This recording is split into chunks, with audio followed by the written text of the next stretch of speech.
Welcome to our home in Roslindale. Our homes tell the stories of who we are and how we live. Our furniture and our decorating, our photos and our collections show how we live and what we value. We invest in our homes. We update, we remodel, we fix broken furnaces and dishwashers and ovens. We landscape and we plant gardens. We work to shape our homes into places that feel comfortable and look beautiful to us.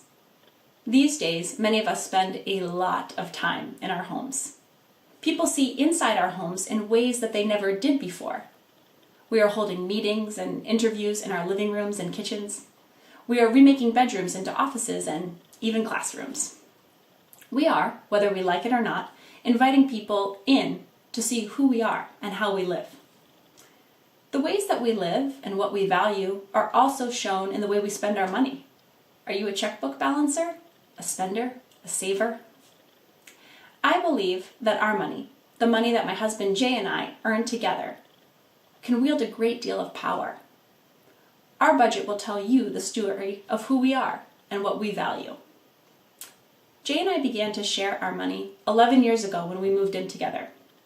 We shared all of the bills, and then we each got our own chunk to spend as we saw fit. I used some of my chunk to fund my classroom, supplies, Doctors Without Borders, my local NPR station, and a little bit to Old South. I was raised with the idea of giving money to church each month, but as a young adult, I wanted my money to be out changing the world, not only paying for salary and building upkeep, which is what I assumed my church donations went to. I gave to organizations that I felt really represented me. I had a strong identity as a public school teacher and as an NPR listener. I could see myself in my mind's eye carrying an NPR tote bag filled with children's books. Giving all my money to church somehow just didn't seem as powerful. As Jay and I gained a mortgage and then kids, we had less in that chunk of our own money to spend. We had to decide jointly how to spend almost every cent of our money. We had to really come to an agreement about how much to donate. I had the wild desire to donate 10% of our monthly take-home budget. Jay was not so sure about sending so much money out the door. That would have paid for our mortgage and childcare and not that much left over. Instead of chasing a specific percentage, we discussed what things and places we needed and wanted to support. I then felt obligated to give more money to Old South every month because it was our church and I loved it.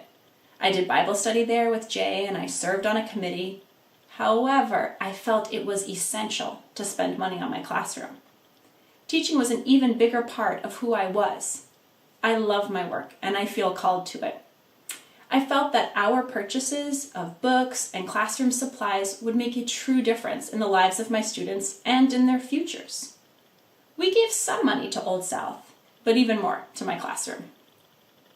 In a couple more years, as daycare costs lowered for us and we earned more money, we were able to move a little closer to that 10%. Jay chose an organization for disabled veterans that was important to him to add to our monthly donation. We had both become accustomed to giving away some of our earnings, and it became easier with practice to grow that amount each year. This practice helped us to be in communication about how we spent and why. We learned to set goals for spending, saving, and giving. In the last few years, I found that during each Epiphany season, I felt called to increase our donation to Old South. I was increasingly more involved, and our children were being raised in the church. Sam and Eli were giving money each week as well. Old South was becoming a bigger part of my identity. God was calling me to put my treasure where my heart was. As it stands now, we are just shy of that 10% mark, and Old South gets the biggest chunk by far. There is so much that ties our family to Old South that would explain that monthly gift that we make. We worship there every week. I teach Sunday school. My kids go to Godly Play. I am part of a dear and wonderful small group that is one of my greatest blessings. Our small group has met for 4 years in my dining room and now on Zoom. We have wonderful ministers, and our church building is beautiful. Even during the closure of our physical church, we've remained connected. These days, church is on my laptop in the living room floor. Eli and Sam decorate their offering envelopes and mail them in. Sam and Eli play around me, just like they did in real church, and wait to hear the amen, signaling the kids' part. Sam often comes running downstairs yelling, "Eli, Pastor Sean is on!" We could all name 1,000 things that we love about Old South.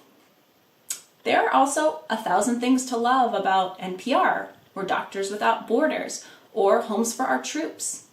My reason for putting Old South to the top of the list is because it tells the story of who I am. My neighbors, my coworkers, friends, family, even Facebook connections know about my church because I tell them my church's name, where to find it in the city, and what my church is doing in the world.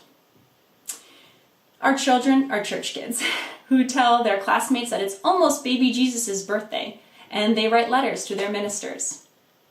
When Old South's minister was arrested for protesting in Washington, D.C., or when Old South supports affordable housing, or when Old South flies rainbow flags, or when Old South says Black Lives Matter and challenges us to confront our racism, I feel so proud because that is our church. I want to send our money into the world with Old South so that it can change the world for the better. I want to be spiritually and financially connected to an organization that is asking all of us to remake our communities in the vision that God has for them. Giving to Old South Church is now the most powerful thing that I can do. I want to invest in my spiritual home because my church home tells the story of who I am. Church, I ask you, what tells the story of who you are?